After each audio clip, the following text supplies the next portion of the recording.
Hello again, Stream Link for the third and final time. I'm going to be running Azure Striker Gunvolt 3, and thankfully I am not on my own. I've got a co-commentator with me, Tempest, who just did Mega Man for the Game Gear. Indeed I did, and it was quite a time, but let me assure you that Gunvolt is going to be even more of a time. This is actually a little bit close. Do you think you could push up a little, maybe? Oh. If not, that's fine. Okay, that's cool. Silly camera shenanigans. That's okay. Oh, okay, I can... I think we'll be fine. Okay, so yeah, this is Gunvolt 3, and this category actually means a little bit to me because I'm actually the one that suggested it when we were at first trying to figure out the leaderboard entirely. So in a way, I'm personally glad that ESA accepted this one, and we hope you all enjoy this one. Green Link, take it away. Yeah, sure. This was a accepted run from a backup due to dropouts that occurred a few months ago. Oh. Wait. Time should have started, but no. Right. No, do it now. Just 3, 2, 1, go. And then go. Do it now. Do it like that. So make it feel authentic. Okay. It probably takes 4 seconds to skip anyways. I'm sure Benja will understand. Benja, don't do a drinking game based on my mistakes in this game. It'll be a very, very bad idea. Oh, yeah. All right, so this is Gunvolt 3, and for those that are familiar with the Gunvolt series, basically it's a Mega Man Zero ZX inspired time because the developer is Inti Creates, who did make those games in particular. So if you're looking at a very familiar art style, if you feel like this is very similar, well, that's why. A lot of people from the staff are back at it, and this is the third main installment of the game, which did take quite a while to complete. We have had a couple of side games in Luminous Avenger X1 and 2 since, so a lot of things have come and gone since then. The general gist of Kirin here is that she is a sword-type character, so she's basically Zero in a way, but one staple thing of the Gunvolt franchise is you have a means to tag enemies to deal more damage, and through Kirin, it's Talisman, which there's a gauge in the lower left corner, and that'll determine if she's locked onto something or if, just how many she has in general. If it's purple, it means that an enemy is locked on. Obviously, you can do it more than one time, and when their health bar is entirely full, you can actually walk through them, but we're not going to really worry about that much here. We just got a slash. Now, if you're a little more familiar with, say, playing on the face button to use your sword, it's actually the shoulder button by default, so this can get a little taking used to. Luckily, the game does let you configure your controls, but yeah, overall, this is the intro stage, and you don't really see this in what I think are the more popular categories, Trial Mode and Denizer, because this is a particularly Kirin Only stage. Like, Kirin Only very much applies to here, and, well, here's why. That's Gunvolt. He's a dragon, and why, you might ask? Well, I'll explain soon, but generally this boss is very simple. Just target the head, try to strike him down as much as you can. He's going to use a lightning breath attack. He'll try to generate lightning from the horns. There'll be the crash bolts coming down from the ceiling. It's just overall a simple time, really. Now, keep in mind that Kirin does not have a special attack, which is also another staple within the Gunvolt games, but after this level, she's going to have that, and a little something that'll be our main speed method. So with that, we got the first stage clear. And yeah, it's the main game. We gotta skip a bit of story though, so allow me to abbreviate it for you all. So it's been an undisclosed amount of years, and I mean many, many years since the events of Gunvolt 2. For some reason, and unfortunately in the time after Gunvolt 2, GV himself unfortunately started to become super powerful. Way too powerful that it became out of control, and he became what's known as a Primal Dragon Adept. So adepts in this universe are basically like mutants from X-Men. They control what's called Septima, which is basically the fuel for their power, and so on and so forth. And the Sumeragi group, which was our villainous faction, is actually the company we're working for this time. So they've kind of mellowed out. They still have a bit of sketchy shenanigans, but overall, we're actually trying to help them with this new Primal Dragon problem because GV's electricity has been powering the nation of Japan for so long. He willingly surrendered himself to there, and yeah, now things are going awry. Basically that. Okay, so within this stage, first adept stage, this is BB's level, and it's Christmas, so anybody want to get any holiday emotes going, that's perfectly fine here. That said, we now have access to our main movement, the Arc Chain. So what Green Link can do, using the power of Gunvolt alongside Kirin, is whenever he tags an enemy and presses the Arc Chain button, Kirin zips to them and just strikes them down just like that. Now, of course, this can also be served for scoring purposes, but the fact that it's instantaneous and leaves her also invulnerable until she gets from point A to point B is why we personally want to make this our main movement in general. Now, this is low Gunvolt usage because this next section does mandate his gameplay. So we're actually going to see Kirin swap on over him. So this is a bit of a new sort of mechanic because while we had 2 separate character campaigns in Gunvolt 2, GV3's team decided, let's take in a more of a X7, X8 Mega Man Extreme 2 approach with the character swap. And so Gunvolt is normally swappable whenever the fetters gauge, that being the longer gauge below the health bar, is at least at 100%. And so whenever Kirin beats more enemies, that's more fetters. GV can also gain those by doing different sorts of combos and enemies and all that stuff, and he is absolutely busted because Inti figured the best way to make him seem fun was to give him some of Copen's actions, meaning that he can dash into enemies to lock onto them, he can do all sorts of floats and stuff. His flash field is basically like Copen's gun shot, and there, all good. So GV also has the Lightning Assault, which is his version of the Arc Chain, but it is a little bit slower, so that's why we do prefer Kirin, and now that he's gone, we're not going to use him for the rest of the game. That said, he will still show up for our little special attack, so at least he has some purpose there. Anyway, this is BB. So one thing I love about Inti Creates and the Gunvolt bosses is that they always take a bit of a themology within the characters' designs and names, and BB's name is actually Black Badge, which is a car name. And then we also have the Arcane theme, so the tarot cards, which BB, being a Grim Reaper, is obviously Death 13. Anyway, you saw him get hit by a Reaper Ghost. If he got hit 3 more times, that would have locked him into an instant death attack he could not avoid. So that would have been pretty bad. But this boss is pretty simple overall. Kirin does have the ability to reflect projectiles with her blade, so it is possible to just stand still and take that more defensive approach if need be, but BB is definitely being a bit hard to get right now. So let's see how this all plays out. One thing that's about to happen is we're about to use our special attacks, but then he will too. The good thing about Gunvolt 3 is that Inti decided to make bosses vulnerable before and during their special attacks, so we're going to try and see if we can finish this off before Death Procession activates. It doesn't look like it though. Oh, so close. Oh well. One of the nice things, though, is that, as you can see right there, we got a little animated cutscene. The sort of tie-ins to the special attacks are another staple within Gunvolt games, but as of Luminous Avenger X2, Inti decided to make them a little more animated, and Gunvolt 3 clearly takes a little bit of that with it too, while also having the traditional design behind it. Anyway, that's Jin. We do not want to see her as much as possible. There are only 2 mandatory opportunities, or not opportunities, 2 scripted events where we will see her show up, and this is one of them. This is to prove that bosses can reanimate, which also applies to us too. There's a mechanic called the Anthem, which if Kirin dies, there's a chance that Lumen, our little cyber diva that shows up right behind us when the J-pop plays, can revive us, and normally that would involve the character that you're playing as, but in this case, it would be Gunvolt. So if that does happen to Greenalink, he will restart from the latest checkpoint that he hit. Which, by the way, retry markers are a little different than how it used to be. In previous games, they would be optional to hit, meaning you could jump over them. And part of the reason players might do this is because we got the kudos counter, which is that number gauge right below the health bar. What that normally does is you try to get more and more points and then clock it into points eventually. Checkpoint markers do not do that here. It just keeps building up, and if you do take damage, you will lose some. It will go into a negative number, but then you can do more damage and get right back out of the hole. So overall, we don't need to really worry about that, except for the fact that, yes, it is technically tied to the Jin's appearance. So you're going to see Greenalink do quite a bit of resetting because of that, because the possibility of, the lowest possibility of Jin appearing is at least around 3,000 kudos. So overall, yeah, we do not want to see her resurrect any bosses, and we are definitely not going to take any chances.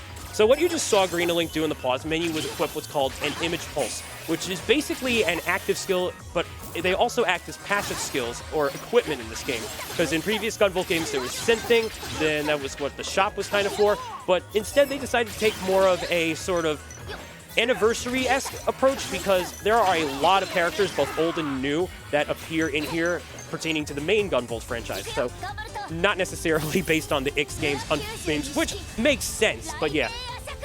What we equipped was BB, and we always get that one, and what he does is whenever he's going to press up on the right stick, BB's going to drop us a bunch of presents, which can be health recovery or credits. Credits are only used to purchase upgrades for your skills if they can level up. Not all of them can. Some of them have just a singular maximum level, and even then it's not really going to come into play here because the problem with image pulses is that there's a bit of a gacha system behind them. So normally if you're trying to get image pulses, you have to collect those diamond little things throughout stages called the chips. And when you get 2, for each pair you get, that's like 1 try within the gacha.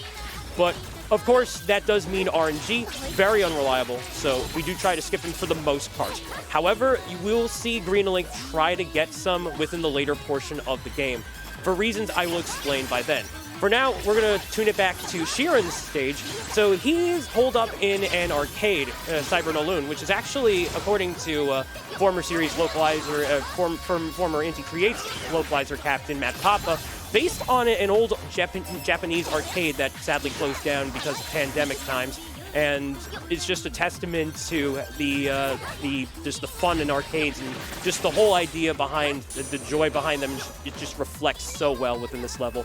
Of course, there are security cameras, and so we do have to avoid them as best as we possibly can because, of course, that aggroes enemies and traps, and that's just never fun. And the shutter doors too, which I forgot to explain, but you know what? We got through them just fine. All right, here's Kirin, and that's a Magician Arcana theme for those playing the naming game. So Kirin's attacks are actually going to be more of setting up different types of trap-based attacks, projectiles, lasers, and other sorts of stuff. So despite the fact that it's technically sort of a siren/merman appearance, the theme actually fools you. I originally thought this was going to be a water boss back then, but yeah, no, not necessarily. Although I guess those could count as bubbles. Probably. All right, but yeah, so we're going to just try and lower his health down as much as we can, and then we're going to see his attack, Brilliant Raid, which will create a couple of laser sort of cages around the field. I do want to mention that despite the fact that certain special attacks look very unavoidable, they actually are. Inti Creates always accounts for one way out in some way, shape, or form. And for most of these bosses, that's going to be the arc chain from Kirin, because again, you tag an enemy, you zip to them, and then just like there, she's in a flash, and there you go. So I say something? This one will have a donation bid war to determine the ending for the final boss, whether or not I'm going to kill him or save him. That's right, so definitely get your donations in if you want to influence that. But yeah. Sorry, obviously I gotta hydrate here, just like I was doing before. Right now it's very 50-50 at the moment, with one option in the lead with $62 and the other one at 48. Right. So now we're moving into K-Men's level. And I want to mention that for every Atom stage we defeat, Kirion's actually going to gain a skill. This is similar to how Copen in his Gunvolt games could gain the boss's abilities, but in this, it's more so a callback to EX skills from the Mega Man Zero games, in which Kirin just gets a different ability that pertains to her current move set. So in the case of BB, we actually got a charged talisman, which does allow you to seal more of an enemy's health, but the charge time is sadly a little unreliable, so you're only really going to see him use it sparingly whenever it just makes sense.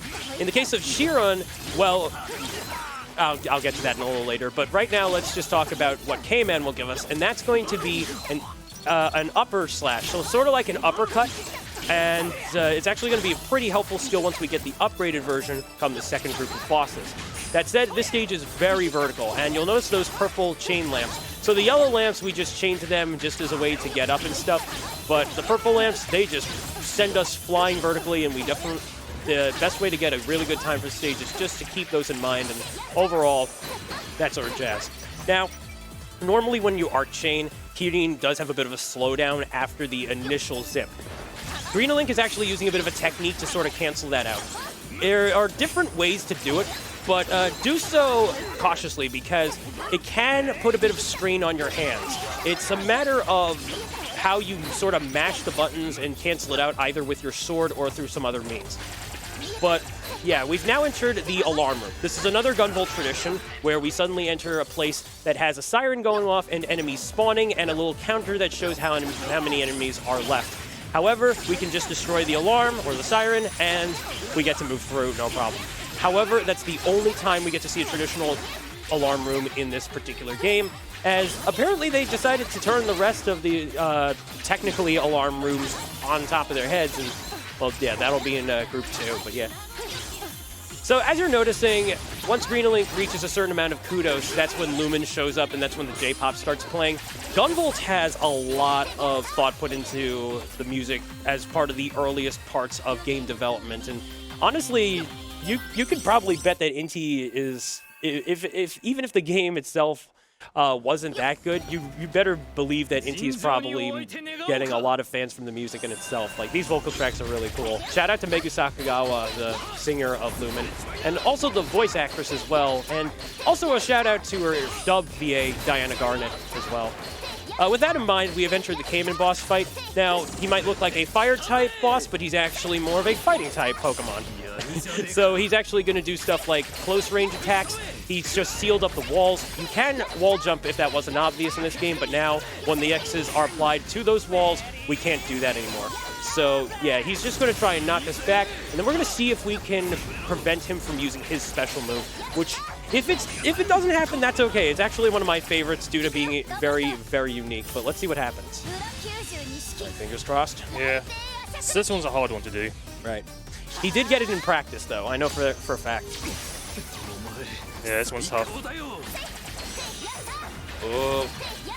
Oh, yeah. So close. So what he's going to do now is he's going to use the Duel's Dimension to create this little field, this little area, and whenever we step outside of it, we're going to gradually lose health, but yeah, not even going to come into effect here. Still, I got to admit, that is probably one of the most unique special attacks I've seen, and personally one of my top favorites throughout the entire series.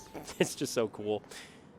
But yeah, I did mention dub voice acting, by the way. For those that don't know, Gunvolt is a series that for the longest time did not have English voice acting. It was mostly Japanese voiced. But come Luminous Avenger X2 in 2022, you know, last year, early that year, that was the first game to ever do so. And of course, with Gunvolt 3 coming out later that year, they carried it over. And if you check out the English dub, you're going to probably find a lot of familiar voices, and perhaps even ones you haven't heard of that honestly did a great job. In fact, let me surprise some of you right now. BB is voiced by Ryan Cole Levy, who is Denji and Chainsaw Man's dub. So it's amazing to see where he went from here to there and all that jazz. But anyway, here's Apollo's stage. So this is sort of a water level. In previous Gunvolt games, GV can't stay in water for too long because he'll eventually drown. However, in this case, oh, by the way, that's my favorite song right there. That's my favorite vocal track. GV can't stay in water because he'll eventually drown, and then if you try to use his electric powers in there, it will also short circuit, causing him to instantly overheat. Ooh. But then the good thing, in this game, the water will not affect that, because apparently he's just grown that strong in this case. But falling down a pit, that's also changed in Gunvolt 3 here, because normally that would instant kill you and not even the Anthem can save you, but here, it just deals damage, and then you're going back to the nearest platform the game deems possible. All right, so that's the mini-boss, by the way, and it's not a Gunvolt game without some sort of a tank fight. I think this is probably their qualification right there. It's kind of funny, though, because in early game material, there was supposed to be an upgraded version of Gunvolt 2's Plasma Legion that never quite made the full transition to the final product, so rest in peace on that one, but still, just a little fun fact for y'all.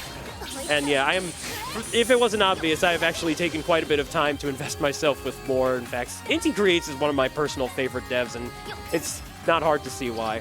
All right, so this is section 2. By the way, whenever Green Link breaks those things, those are called hexapiles, little gates that conveniently bring us from one section to another, so to speak. It's yeah, they're all Gunvolt design is pretty consistent throughout, and then some.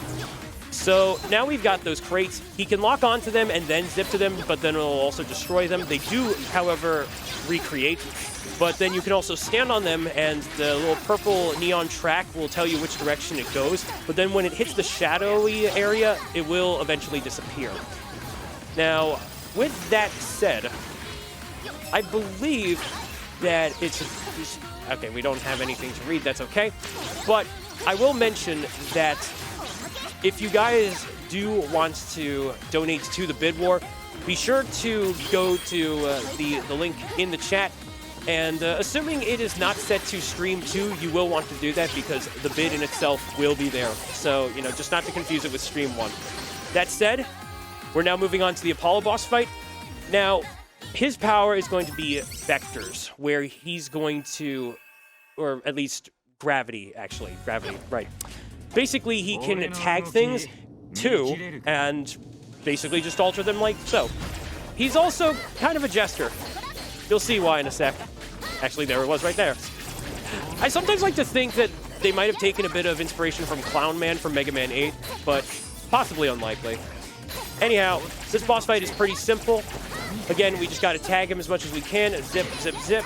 Try to use the special attack when he's very low on health. And then, yeah. So once we defeat him, we will be going to the mid stage because, as per tradition, there is a mid-game level that then takes us on to the next group of bosses, and so on and so forth. So the reason we usually go in this order, Kirin Link, if you'd like to explain that.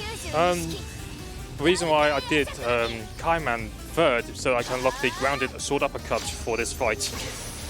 Which is very helpful, as you can see, because he does like to very much swing around in depth. Dang, I was not expecting him to do that instantly right there. Oh well. There you go. I still got him. Still be, I think it's the top one to DM skip because he kind of does it immediately. He doesn't jump to one position to another to use it. He just right there. Yeah. Yeah. All right. So, how y'all enjoying this run so far? That's more like it. Heck yeah.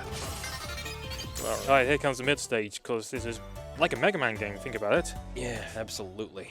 So, y'all. You know how Mega Man 02 had airships? We had to go from airship to airship to defuse a bomb. Well, now we're just going to jump on from missile to missile. Don't believe me? Watch. There it is. I swear, when I first saw this, my mouth was wide open, and I was just like, wow, this is something else. And this is easily where vertical movement can really, really, really come to play, especially with proper arc chain usage. So the general gist is we go from left to right, we jump into the little gap into the missile, and then we gotta destroy the core in order to then move on. Once all the missile cores are donezo, we will eventually move on to the next portion of the stage. As you can see right there, Kirin Link tagged an enemy in advance so that he could then arc chain right out of there without having to worry about wall jumping, which is very, again, arc chain and tagging, very, very important for this sort of game. It's just needs to be said. Now, I will say that Gunvolt's gameplay is, if you're familiar with playing Gunvolt in previous games, yeah, he uses a weapon that tags enemies. His shots tag enemies normally, and you can then zap him with his electricity here and all that stuff. And he actually does have a few special attacks, which also reflects here, depending on when you switch onto him, depending on how high the Fedder's gauge is. But enough of that, we're moving on to Zed Omega, or just simply Zed. He's kind of like Gunvolt. He's actually an equivalent to Gunvolt. He's described that way anyhow. And he's a very strong adept and uses the power of nuclear fusion. So he basically has the power of the sun.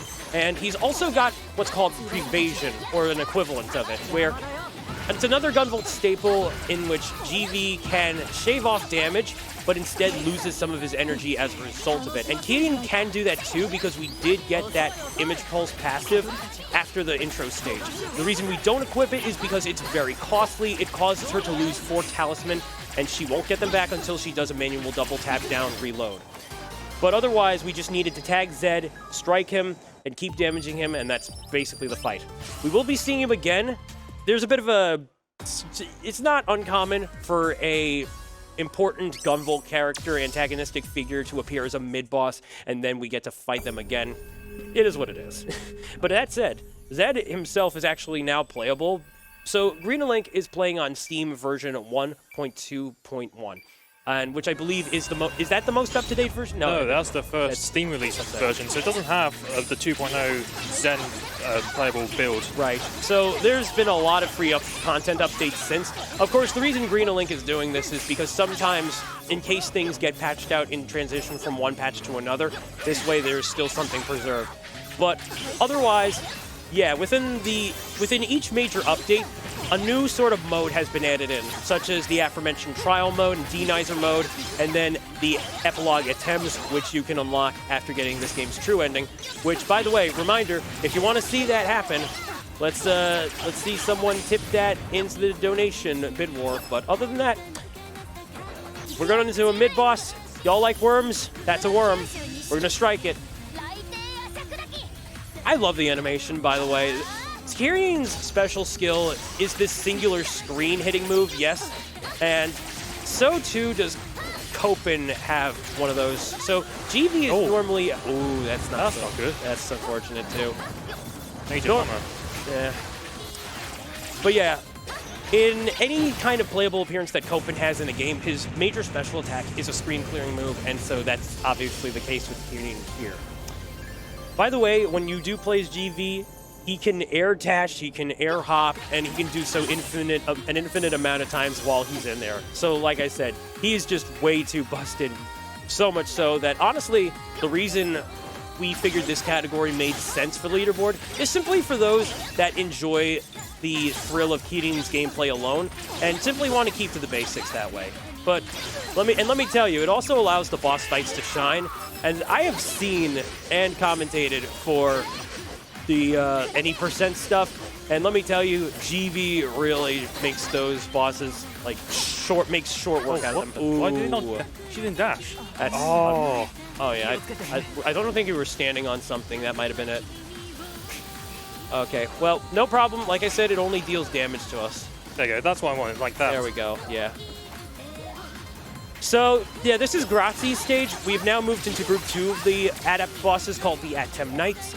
And so the whole idea behind the mid-stage was to formally introduce us to them. So the Jin that we saw earlier is actually working for Zed. He's the leader of Atems, a corporation from another country, and is basically very distrustful of Sumeragi, that they feel that even with the good deeds we are doing under the Dragon Saviors Bureau, it's he feels that the world is in trouble, and so he's basically it's basically one of those, I'm trying to help the world, but I can't let you interfere with this, so to speak. And so the Knights, his right-hand cronies, yeah. Basically. That's who we're fighting right now. And Grazi here actually is special because she's got two forms. The first we're going to see the transformation is going to be after the first bar of health goes down, which, in case you haven't noticed, every time a boss loses a bar of health, that's when the iframes come into play. Sometimes it's possible to sort of bypass those, do a little more damage beyond that, which is obviously what we're trying to do with the talismans in general. But yeah, here comes Sandstorm Emperor, and a little fun fact, if you can change voice acting between English and Japanese, as well as the dialogue between English and Japanese, and the results will change. You can hear English voices saying the super attack names in the English script, or in the Japanese script, and then vice versa. And let me tell you, whenever she says Sandstorm Emperor in the Japanese script, it's called Varf Coordinator, HVARF. And I'm just like, that is probably one of the funniest things I have ever heard in my life. But yeah, here comes Dune Demon Disaster. I gotta admit, the special attack names are very charming no matter which way you read them.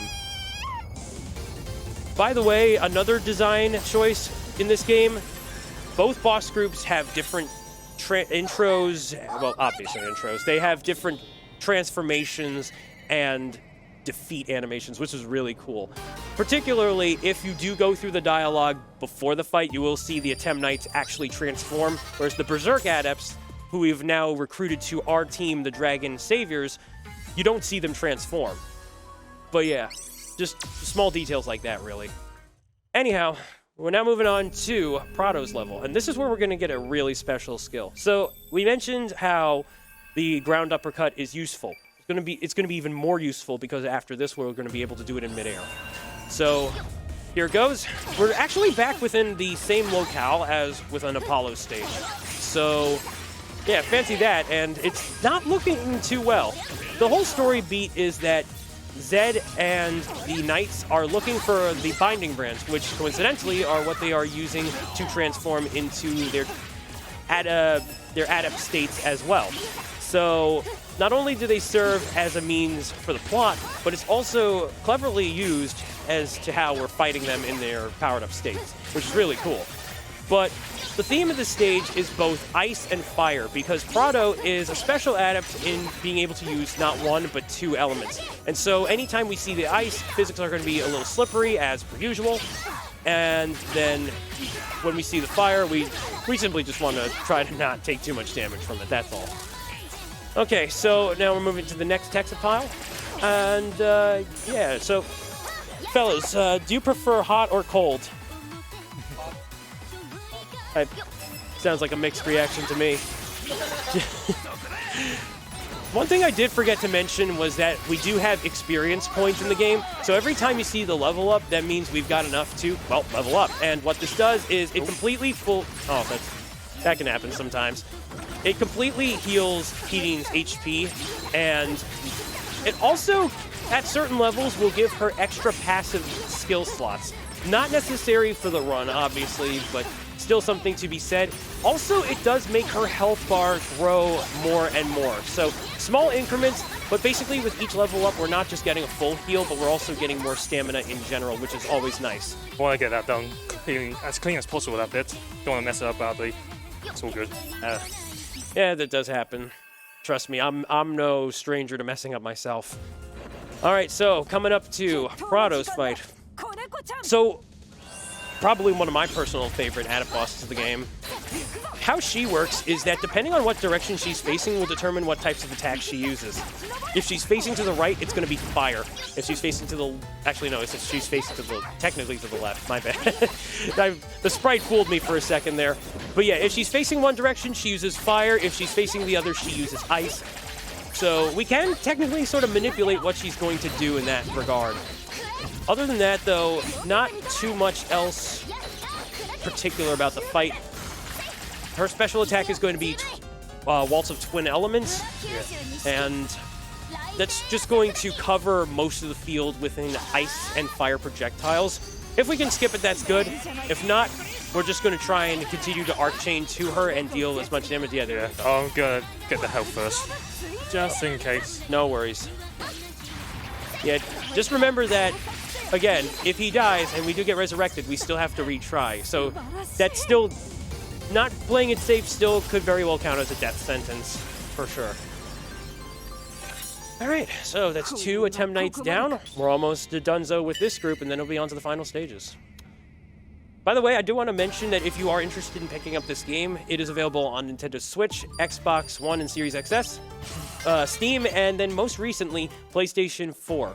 It's funny because the release order of the platforms did start off with Switch, Xbox a week after, Steam sometime in October, and then in December finally came the PlayStation version, which is probably one of the funniest release orders I've ever seen in an Inti Creates game. Some of you may know that not all Japanese devs keep the Xbox in mind, but considering that Inti Creates had technically kept that in mind for the Blaster Master Zero games, which they also worked on alongside Sunsoft, then yeah, they figured maybe it was high time to throw the Xbox in there as well, which is the version I happen to have. So, thank you on that, Inti. Anyhow, here's I almost said Serpentine. I know, it's a shame. They have S names. Serpentine is the assassin of the Attempts group, and there's an emphasis on stealth. Metal Gear? Metal Gear. 2.D? Sure, why not? Snake's Revenge, we'll call it. That's an actual NES game, by the way. Anyway, so arc chaining the sensors, the mines, and trying to get away from enemies can seem a bit daunting, but it is absolutely possible. It's just a matter of taking chances, and if something goes wrong, you can always just try to work around it. This game may reward you for going fast, but no shame in taking backup maneuvers if you need to. So now moving on to the second half of the stage, this is going to be the first instance of the return of the alarm room coming soon. In this case, there will be enemies that we have to defeat, but there will be no alarm. So Green Link will have to take care of all of them, and it should be right now. Luckily, they do create an arc chain lamp for us to go up, though, just in case. So, hey, pay attention to the lower right-hand counter, and those enemies are as good as gone. But yeah, I'm just gonna let him focus while I just hydrate really quick. One more time. There you go. Nice. I'm actually gonna put this right next to me because what the heck was I thinking otherwise? I swear in my mind. Okay. So. Yeah. Constant. Close. Yeah. Bit of a shame, but you know, not much you can do sometimes. Like, if it just happens. Not really much else I can say about the stage. But yeah, if you all, like, again, big shout out to Inti Creates. This game had yet to come out for the longest while, and so many people were waiting. And yeah, everyone agrees that there's some really great gameplay behind here. Whether you're in it for score attacking, whether you're in it for speed, the game has a place for both. After all, it does clock your best score and best speed separately. So if you ever want to break a record, don't be afraid to give it a shot. It's totally there for you. And yeah, there's the different ranking systems too. Like there's the S Plus rank, which used to be the highest one you could get within previous games.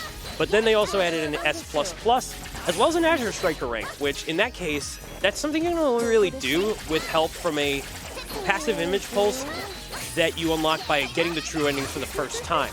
But it allows you to start as Gunvolt, and the idea for that rank is you play through an entire stage as Gunvolt from beginning to end. It can be really hard, but very rewarding. Anyway, here's the Serpentine fight, and this one has a very troublesome special attack, so we want to see that avoided at all costs, because if she does use it, she's completely invulnerable until it's over. So she's using the illusion or these ghosts of our friends, making it seem like they're turning against us, but in fact, they are not the real deal. And if their powers can still very much hurt us. This is not good. Ooh, let's see it. Let's see, I might be able to pull it off. Let's just see. Maybe. Let's hope. This is going to be very tight. This is going to be very, very tight. All right. Yeah. Oh, let's go! Ooh. That'll be a big time loss if she managed to pull it off, and she didn't. Thank goodness. Ooh. Ooh. Yeah. Yeah, unfortunately, that did happen during the practice run, but hey, we more than made up for that, so let's go. Ooh. Okay, one more level left. Not as stressful as this one, mind you. Sistina. So, if you're familiar with factory levels, this is kind of what we're going for here. And in a little nod to Flame Man from Mega Man 6, there will be these gas areas which, when made in contact with fire attacks, will ignite. So it's not oil, but it's a similar vibe going all the same. So yeah, arc chaining, important, but also just getting through the level. There's quite enough closed spaces here too, so it might seem a bit clogged to get around, so it's kind of like a horizontal vertical mix, a little bit of both going on, so to speak. But the nice thing about this stage is that, as you just saw right there, going up and above can be, you know, just the easier, more convenient way of getting around all in all. So hey, there you go there. Kirin Only can just climb up or use the aerial slash, which is definitely one of the reasons why we got it. And yeah, also the downwards air slash, if y'all are enjoying that one, I'm pretty sure we got that from Kirin, right? Yeah, Kirin. Yeah, there's an upgraded one I've got as well recently, but that allows me to fall down much faster. Absolutely, and well, it's very helpful for drops like those, very much so. So, despite the fact that it doesn't seem like there's a whole weakness system, stage choice can still very much matter in the run entirely. Technically, there is a bit of a weakness system, though, and that mainly applies to image pulse attacks, although it can be a little hard to figure out and a little bit of trial and error as well. So again, not really worth our concern, but hey, it's nice to see that Inti still decided to keep it in, because that was something that Copen's gameplay could take advantage of. After all, he gained their weapons. He was very much the Mega Man equivalent to the series, so you know. Anyway, now we go on to our second phase. And by the way, that was technically an alarm room. We did have to destroy like all those enemies without the help of having a counter or just an alarm to smash, but he did just fine. And so no problem here, no problem there. We got some more fire to avoid. Of course, it's a good thing that's not instant kill, because unlike Flame Man, that was certainly, like in Flame Man's case, that was exactly it. If the oil ignited, you were dead if you touched it. But yeah, thank goodness for not here. It is. If you're thinking this game might be a little easy though, well, let me tell you, getting that true ending will unlock a hard difficulty and a very hard difficulty. So if you wish to challenge yourself that way, if you feel like dealing damage to the bosses is way too easy, then the harder difficulties just might be for you. I can definitely say so myself, having gone through the hard one entirely. And Merciless, I don't think I'm ready for that one yet, not at all. All right, so now we're moving on to Sistina's fight. Now, I like to compare this one as a sort of a tribute to Queen Bee from Mega Man ZX Advent, in that it's a bee theme. She's got the similar color theme and the wings going on. But instead of lugging a huge minion summoning hive, her added power is based on bullets. And so the blue bullets that home in on you can be sliced, but they will release these pink bullets that then continue to home in on you, and those can be a little annoying. I'm just going to say right now, her special attack name is a little bit silly. If she does pull it off. If she does pull it off. Just a fair warning for you folks. Here we go. There you go. Oh, nice. I thought she was like a frame away from using it. I don't know. You have to go up a bit before she can pull it off, thank goodness. Okay, that's phase 2 done. Phase 3 will be the Sunrise Palace. Which, by the way, is probably my favorite fortress of the Gunvolt franchise. It utilizes the Utu Media Tower, which was Yota's stage from Gunvolt 1, and covers it with sand using Grati's power to make it this Arabian-themed area. Which, by the way, the song's a banger. You're about to see me react accordingly, in fact. So, yeah, get ready for the Try my best here. This one does have a few pits. I may have a brain fart moment and actually fall into one, so... I'll give him a little bit of serious time for this one, while I do my thing. The actions speak louder than words, I say. Oh, let's go.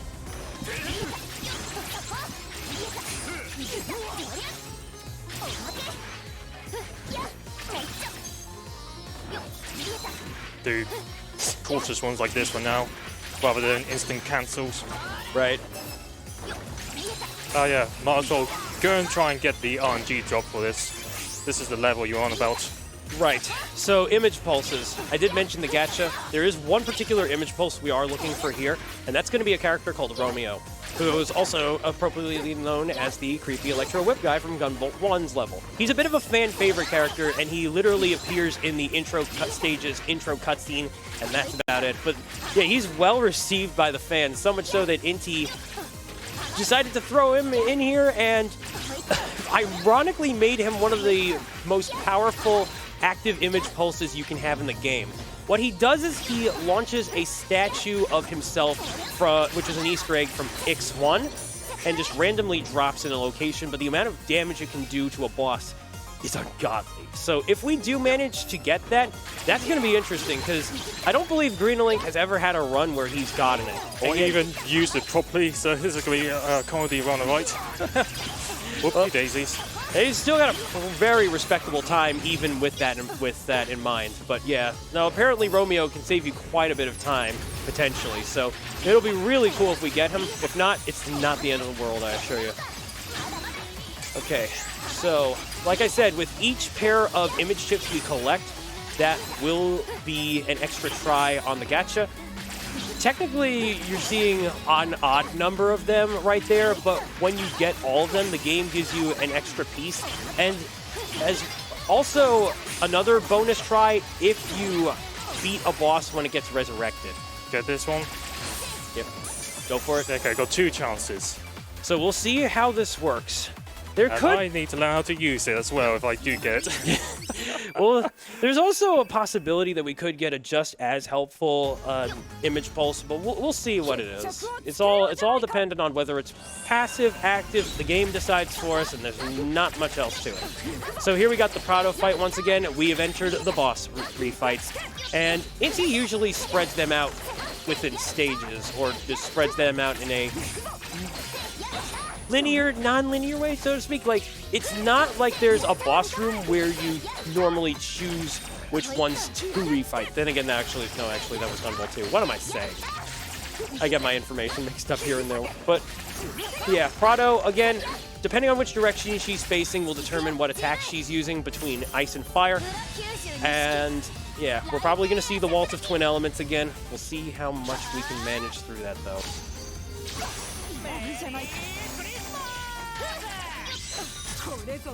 A lot of people love BB for the Merry Christmas thing. It's just one of the fun things about him. His personality, too. Like, I highly implore anyone interested in the Gunvolt games to consider trying them casually just to get to see the characters and how they interact.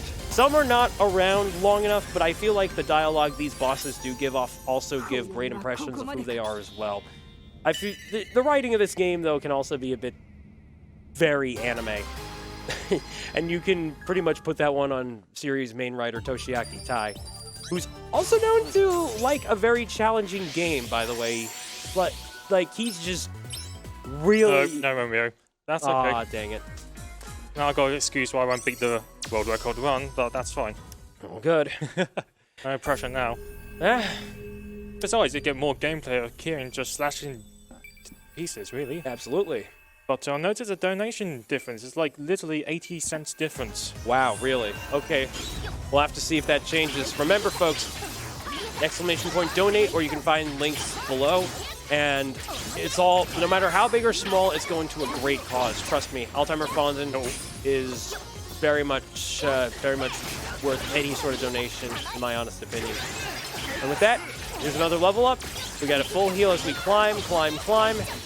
More of those mines from Grazzi's level, which you can probably assume what that means, but that's actually not true. Instead, this is a luck-based fight here. I want Yota to come into screen as soon as I can. Yeah, like that. Nice. Because I need to do this to hit both at the same time. So yeah, hi Yota, bye Yota, hi Viper, bye Viper. This is the first of 2 in-level returning fan favorite bosses from the previous 2 main Gunvolt entries. In this case, Gunvolt 1, and then coming up soon will be the Gunvolt 2 representatives. Integrates very much understood how much fans love these returning bosses, though, and with later updates, they added even more.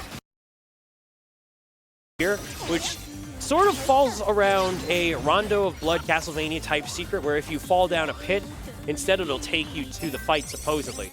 Which, yeah, that's pretty cool, I guess. Can be a little cryptic, though. In fact, I don't think I've found the pit to this day. But it's, but here we have the Gunvolt 2 representatives, Tenjian and Zonda. A shame because, considering the characters consider themselves non-blood-related siblings, it was always interesting to see how they might work together. And the fight choreography here very much shows what was a missed opportunity in Gunvolt 2, but done justice for sure. And unfortunately, these bosses just crumble to Divine Ruin Heresy like that. So, like I said, if you feel like you want to see these things without accidentally killing them, that's where the harder difficulties come into play, so at least that's good on that. Right now, though, more climbing, and he did reset in order to not just manipulate the kudos, but also bring back his special attack as well. Otherwise, that would recharge over time. And given the pace that he's moving at, that just would have been super inefficient. So, yeah. Oh, let's, I'll let him focus here for this one. Hey there. Okay, that's not too bad, yeah. Yeah. Vertical climbs are not, I don't really mastered all off by heart, because mostly, it's most of the time you're going horizontally, vertically not so much. Alright, so, as you could probably imagine, because those bosses were not exactly the real deal, who else but a Serpentine as the boss within this stage? So once again, we need to make sure we deal enough damage to her, and then also weaken her enough, but also put her at a good point where we can avoid seeing Mandala. I forget the name already, and I that's fine because we don't want to see it anyhow. Mystic Mandala? Mystic Mandala, thank you. Like, as I said before, certain super attacks do change depending on if you're viewing the English text script or the Japanese text script. And that also applies to some of the character names as well, or at least in the case of them being referenced by the voice acting. Like, Apollo's name in the Japanese script is actually Lexus, which still follows the car theme, which is what the first group of adepts all follow, and is also a callback to Gunvolt 1's bosses. But yeah, it's really interesting can also be a bit silly because, you know, nothing wrong with consistency, but I imagine director Suda did this just to avoid some potential copyrights and, you know, not much else to say there. All right, here we go. There you go. I played that Let's one go. safe. Very safe and very, very well done. Because sometimes I may push a special button too early as she's about to warp and she will take no damage. And it makes me very sad. She will get away Very sad afterwards. indeed. So I did really play that one a bit safe. All right, so now we're going to be moving on to the last of the normal particular levels within this fortress thing. And by the way, don't mind me, I'm just checking the bid war as we go along myself. Let's go. I actually do want to give a shout out to Etienne, who was in the audience in my run. He's actually one of the Gunvolt runners as well. He's done this game. He's done Gunvolts 1 and 2. Very, very nice fella. Just a shout out overall to the entire Gunvolt community, for sure. All right, so just a couple more chances to hear this jammin' theme. Not much else to be said. Arc chaining, all that jazz. I've honestly run out of some things to say, so if I think of something, I'll let you all know. But I'll let him focus for this one. Ooh. We're going to fight against Gravity very soon after this segment right here. Oops. There you go. After this checkpoint, I will retry to minimize the chances to absolute 0 to skip the possible phase 4. There it goes. All right, here we go.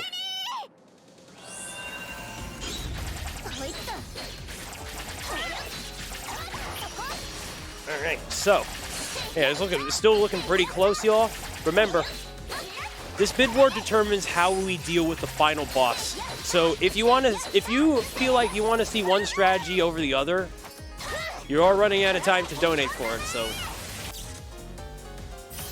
and remember, any donation is appreciated no matter how big or small. This is for a wonderful cause, and just to assure that this research will save the lives of so many people, both young and old. Truly, a cause that is pretty near and dear to me. All right, so.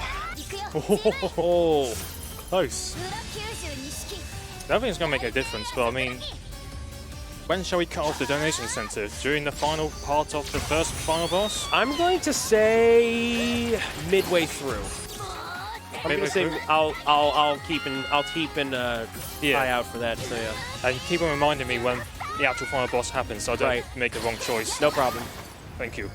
All right, so Tech, do be ready to eventually close off the bid war for this. We're coming up to that soon. Not yet though. Give it like another 6-ish or more minutes. All right. Here we go. So now that we've oh wait, no, this is actually not. This is not supposed to be the end of the level. You'd think that, but nope. The game fooled you this time. We actually have one last refight. So they threw Grazi and Sistina together in this particular case. And so, yeah, we still got one last Attempts Night refight. But it is worth noting now that at no point are we going to reface the Berserk Adepts. The game spared us of that fate. And honestly, I would have imagined it where their excuse for doing so probably would have also been their excuse for killing them off. But that's the thing. In this Gunvolt game, no one really dies. That's probably one of the most rarest thing you'd ever see, considering that Toshiaki Tai, despite being referred to as a very down-to-earth person, he has made a lot of characters suffer over the series. It's a meme in itself. But yeah. All right, back to Sistina. So second verse, same as the first. Strike her down. She shoots the blue magic bolts that home in on you. Slice them. They turn into the red ones. She can also shoot the red ones individually, as you just saw right there. And yeah, remember, if she does use that special attack of hers, it's going to be a very silly name, but just a fair warning to anybody watching. Oh, okay. Oh, this could be. I might have time. Okay. Shout out to the boss teams, by the way. I love the Gunvolt boss teams quite a bit. Oh, I got it. Yes! Good stuff. All right, all refights are done. Now we just got to face Zed himself, and then there will be one more stage after that. And keeping in line with some of the more recent Gunvolt games, I know this sort of happened in X2 as well. The next stage is just going to be us making our way up to the boss fight, and the game's also going to literally hand us 3 image chips altogether, while also this being the second and last time we're going to see a mandatory resurrection within the game via the Jin. So obviously with the first adept we fought, that's going to be the mandatory resurrection, and then the last adept we fight is going to be the mandatory resurrection.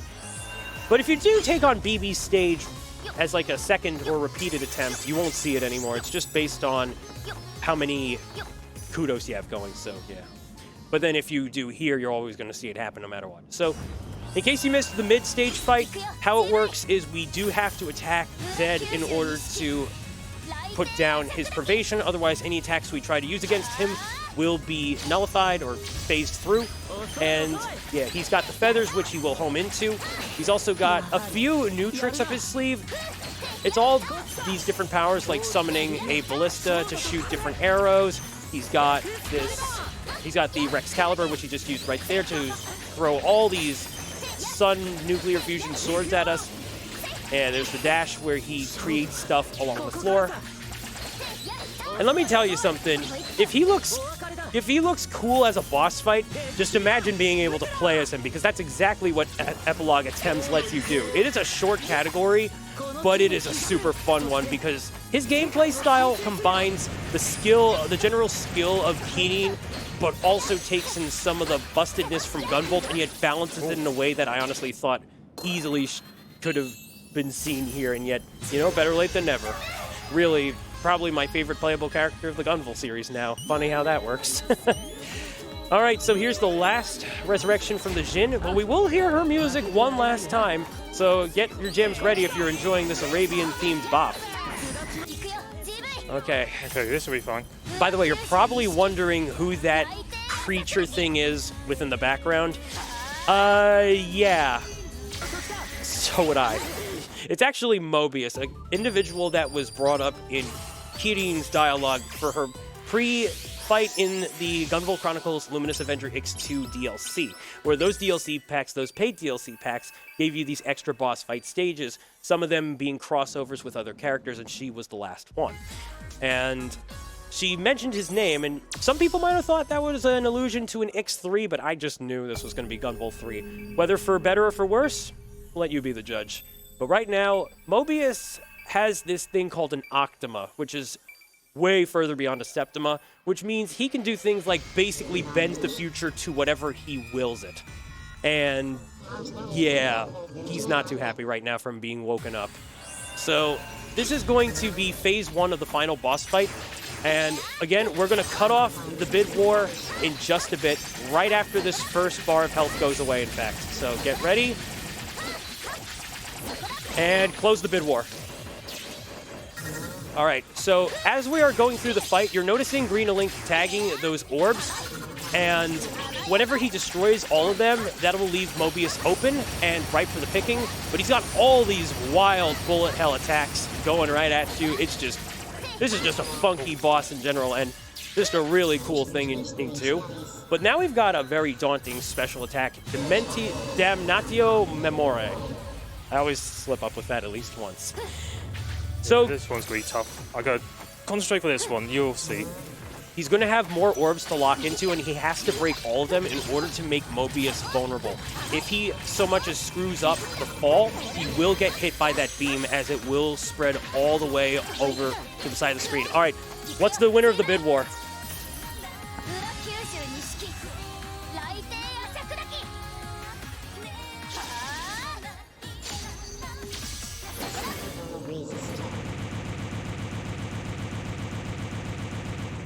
It looks like the winner, well, we Save. All right. All right. We're saving. All right, cool. So now we're going to get the true ending. So we actually do split the leaderboard between the bad ending and the true ending.